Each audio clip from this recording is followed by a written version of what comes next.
आप सभी ने ये खबर तो पढ़ी होगी कि गाजियाबाद की एक सोसाइटी में 9वीं मंजिल से 3 बहनें बालकनी से कूद गईं। ये बहुत ही दुखद खबर है। उस परिवार पर क्या बीत रही होगी उसकी कल्पना करना भी मुश्किल है। खबरों में बताया गया कि वो अपने पीछे एक डायरी छोड़ गई। उस डायरी में लिखा था कि पापा, हम कोरिया नहीं छोड़ सकते। कोरिया हमारी जिंदगी है, हमारी जान है और आप हमसे नहीं छुड़ा सकते, इसलिए हम जान दे रहे हैं। हम कोरियन पॉप म्यूजिक बहुत पसंद करते हैं। जितना हम कोरियन एक्टर्स को पसंद करते हैं उतना हम फैमिली मेंबर्स को भी पसंद नहीं करते। खबरों में ये भी बताया गया कि तीनों बहनों ने अपने कोरियन नाम भी रखे थे। उनकी उम्र अभी 12, 14 और 16 ही थी। इस घटना ने सभी माता पिता को सोच में डाल दिया है कि एकदम साधारण तरीके से घर में रहने वाले बच्चे क्या इतना बड़ा कदम भी उठा सकते हैं। तो सुनिए, बच्चे बिल्कुल इतना बड़ा कदम उठा सकते हैं अगर आपने उनके दिमाग की प्रोग्रामिंग पर ध्यान नहीं दिया। इंसान का दिमाग अगर बचपन में सही से प्रोग्राम ना हो तो उनका अपना ही दिमाग उनके लिए मुसीबत बन जाता है। साल 1961 में स्टैनफोर्ड यूनिवर्सिटी में एक साइकोलॉजिकल एक्सपेरिमेंट हुआ, जिसका नाम रखा गया बोबो डॉल एक्सपेरिमेंट। इस एक्सपेरिमेंट में 3 से 6 साल के बच्चों के 3 ग्रुप बनाए गए। पहले ग्रुप के बच्चों को एक कमरे में भेजा गया जहां एक इंसान एक बड़े से खिलौने, जिसे बोबो डॉल कहते हैं, उसके साथ बहुत हिंसक व्यवहार कर रहा था। वो इसे घूंसे मार रहा था, हथौड़ों से पीट रहा था और उस पर चिल्ला रहा था। दूसरे ग्रुप के बच्चों को एक कमरे में भेजा गया जहाँ एक इंसान शांति से कमरे में बोबो डॉल को छोड़कर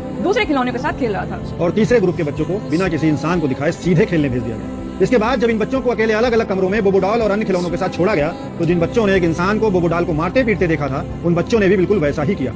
उन्होंने भी डॉल को मारा पीटा, जबकि बाकी दोनों ग्रुप के बच्चे काफी हद तक शांत रहे, क्योंकि उनके सामने बोबो डॉल और अन्य खिलौनों के साथ कोई गलत व्यवहार नहीं हुआ था। ये प्रयोग सिखाता है कि बचपन में इंसान का दिमाग एक स्पॉन्ज की तरह होता है। वो अपने आसपास जो देखता है उसे ही सच मान लेता है और रिकॉर्ड कर लेता है और फिर वही उसकी रियलिटी बन जाती है। इंसान का दिमाग एक सुपर कंप्यूटर है, वो देखकर और सुनकर प्रोग्राम होता है, जबकि एक कंप्यूटर में सॉफ्टवेयर डालना पड़ता है। आज हमारे बच्चों के हाथ में मौजूद वो मोबाइल सबसे खतरनाक चीज है। हमें लगता है कि हमारा बच्चा शारीरिक रूप से हमारे पास है, लेकिन अगर वो मोबाइल और इंटरनेट से जुड़ा है और आप जागरूक नहीं है तो वो शरीर से तो आपके पास हो सकता है, पर उसका दिमाग अपनी कल्पना में किसी और देश, किसी और कल्चर और किसी और की विचारधारा से रीप्रोग्राम हो सकता है। और इंसानी दिमाग जब किसी सोच या आदत से गहराई से प्रोग्राम हो जाता है तो खुद को अधिक समय ऑटो पायलट मोड पर रखने की वजह से उसी दिशा में काम करने लगता है।